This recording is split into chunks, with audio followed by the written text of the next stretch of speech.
new phishing scams continue to emerge and strike victims who think they are communicating with an established, trusted brand. To keep us up on the latest scams and help us prevent falling victim to their deceptive practices are our friends from SchoolsFirst Federal Credit Union. Travis Mara joins us live to share his insight on how to recognize and avoid these fraudsters. Hey, Travis. Hey, good morning. Always a pleasure to be here. Yeah, always happy to have you on. So, Travis, looks like the scammers are at it again. Yeah, they definitely are. And, you know, it's scary to think, you know, it's no longer kind of a question of if a scam is happening anymore, but rather, you know, what is the latest scam I need to be aware of? Yeah. And today we're talking about phishing scams kind of involving Amazon and PayPal.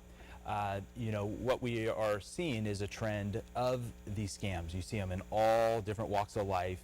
But in order to kind of know what we're talking about today, it's important to kind of know what phishing is. Yeah. You know, phishing with a PH is kind of a fraudulent, I guess, practice of sending emails pretending to be reputable companies. Mm-hmm. And the purpose of these is to trick you into giving your personal information, such as your passwords, your credit card information, Right.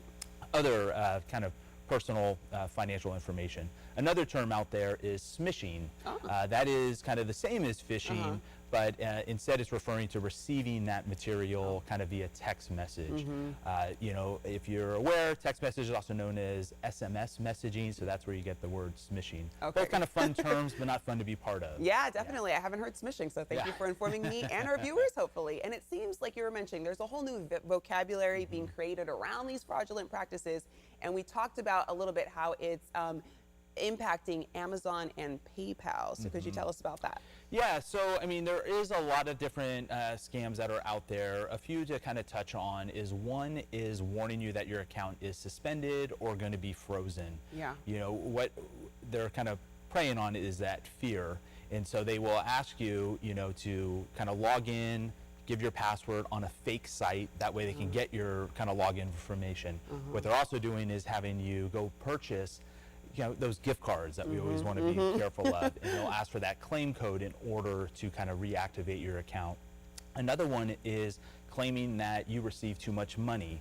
They are reaching directly to the sellers and saying, hey, you know, that I accidentally overpaid for that item that you sold. Hey, can you send me that item with my extra money back? And the whole time you haven't received anything. And then another one that we're seeing now is messaging you that, hey, there's a pending transaction that you didn't make. So they'll have you call a number to kind of start that fraud process. As you do call them, they're going to ask for your bank information or to remote access on your computer. And, you know, unfortunately, what they just did is got all of your contact information. Yeah, this is scary because, I mean, when it's like coming from Amazon or PayPal, you want to think, okay, like I use this all the time, so I see how it's easy to trick people in that.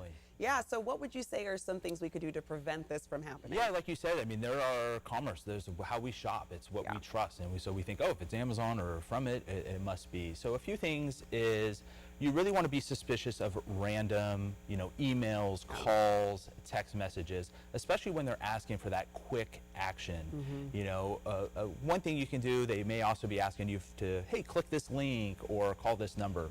You know, you can verify if you hover over those links with your mouse, you can kind of see the real URL. If they give you a different phone number, you know, cross-reference that with the company's kind of website to see if that is a valid number.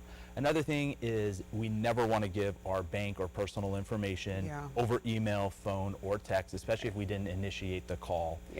Another thing, and also never give your username and password. That is secret. Never give that. You know, other things that you want to do is trust that it's genuine. You know, when we get these messages, just because it says Amazon, don't trust it. Do your own due diligence. Even contact them directly and say, hey, are these claims valid? And one other thing that we're seeing to protect your payments is, again, never want to make any payment arrangements via gift cards. And what we are familiar with now are those person-to-person apps. You have the Zells and the PayPals. So when we are utilizing those, make sure we trust and know who we're dealing with, because you have to realize that's like cash. As soon as you send it, you may not be able to cancel that payment. Yeah, we want to avoid getting those fraudulent incidences happening to us. And if people want to look more into this, there's a lot of SchoolsFirst Federal Credit Union branches that they can visit, correct? Oh, for sure. And, you know, anytime you have anything doesn't feel right with your accounts, please reach out to your financial institution immediately. We're all here to help you, guide you, walk you through, tell you what we've been hearing and seeing. And we can sometimes maybe even put some blocks in place to prevent this activity from further happening. But Yeah. as you mentioned, you know, our website has a lot of great resources that can be found at SchoolsFirstFCU.org, as well as we have a great extra credit blog that has a lot of great articles and resources. All very helpful and timely. Thanks for helping us trying not you. to get us scammed, Travis. Most definitely. We Yeah. appreciate it. And like you mentioned, for more information, visit SchoolsFirstFCU.org.